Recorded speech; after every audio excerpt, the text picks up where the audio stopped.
what's up? Lingling is back with another video. Today I'm gonna give you guys a few pros and cons about teaching in China.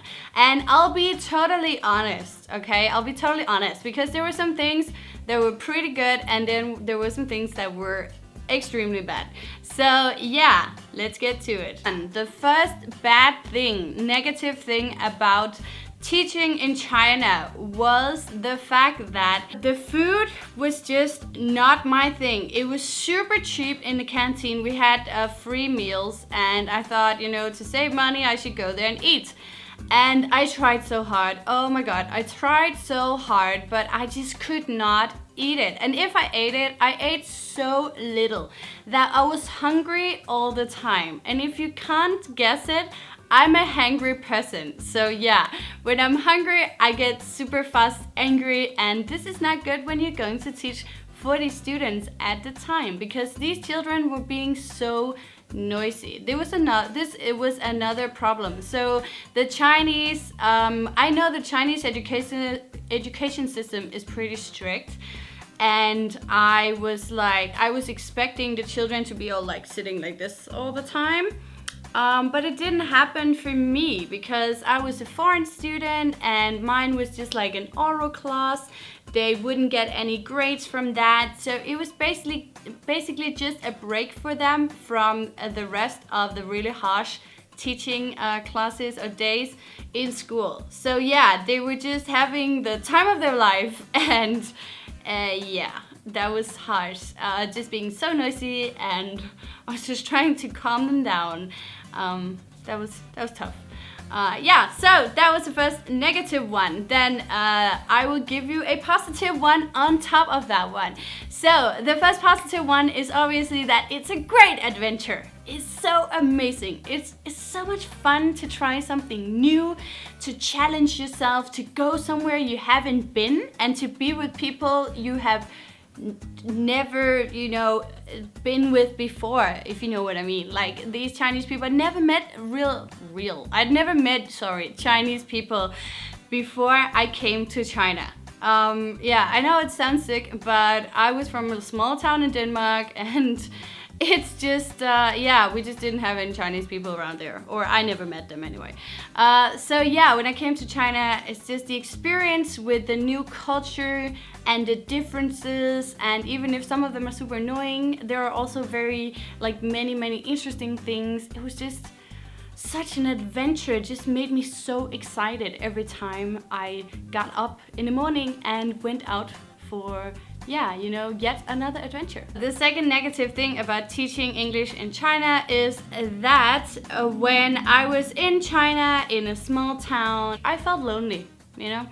I had a roomie and in the beginning we didn't really get along that well, so it just felt like I was really far from home. I'd never been away from home like that before, and I just felt so alone because the problem is that in China the foreign social media is all blocked. At that time I didn't have a VPN because I wanted to go all like being into the moment and not concentrate about the rest of the world. And yeah, I soon realized that that's not a very good idea. So I just felt really lonely because I couldn't get into contact with anyone. I could call my mom on Skype once in a while, but the time difference and just all these things, it's just, who was I supposed to talk to then? Well, then the positive side of that thing was that I was forced to learn Chinese, and I'm so happy I did that.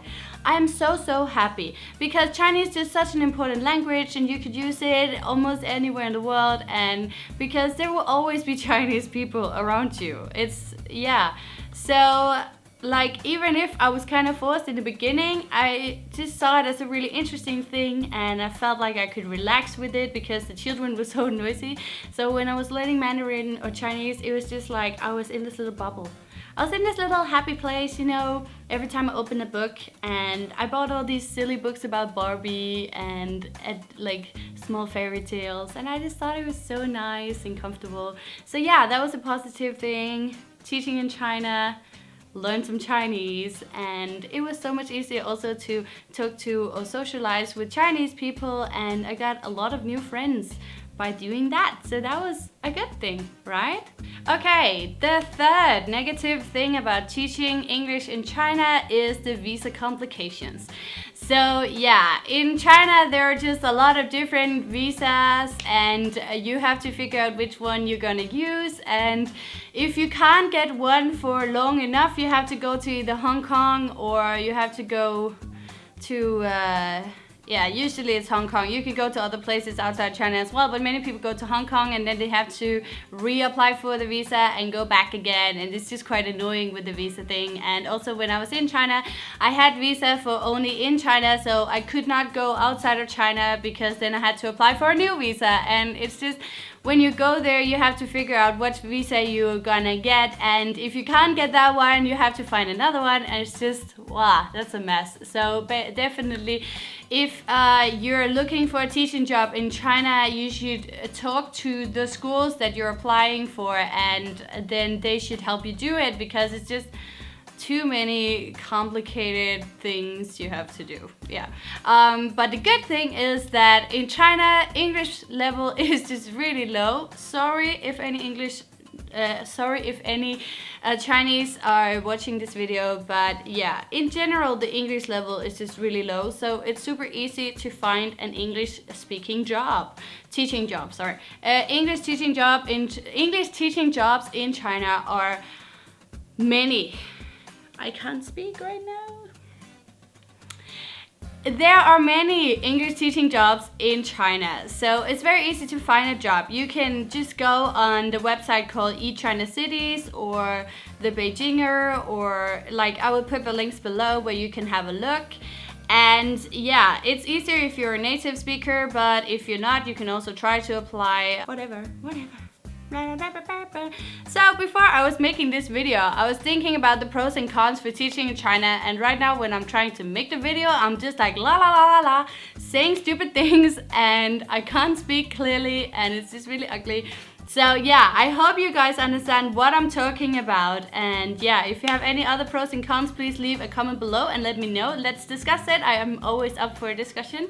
And if you like this video, please give me a thumbs up, subscribe for more videos from Lingling, and until next time guys, check out those teaching jobs in China, and 再见.